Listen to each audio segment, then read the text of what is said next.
بسم الله الرحمن الرحيم سبح اسم ربك الأعلى الذي خلق فسوى والذي قدر فهدى والذي أخرج المرعى فجعله غثاء أحوى سنقرئك فلا تنسى إلا ما شاء الله إنه يعلم الجهر وما يخفى ونيسرك لليسرى فذكر إن نفعت الذكرى سيذكر من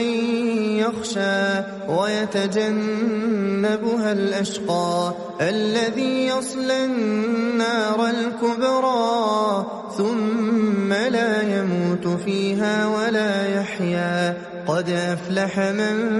تزكى وذكر اسم ربه فصلى بل تؤثرون الحياة الدنيا والآخرة خير وأبقى إن هذا لفي الصحف الأولى صحف إبراهيم وموسى.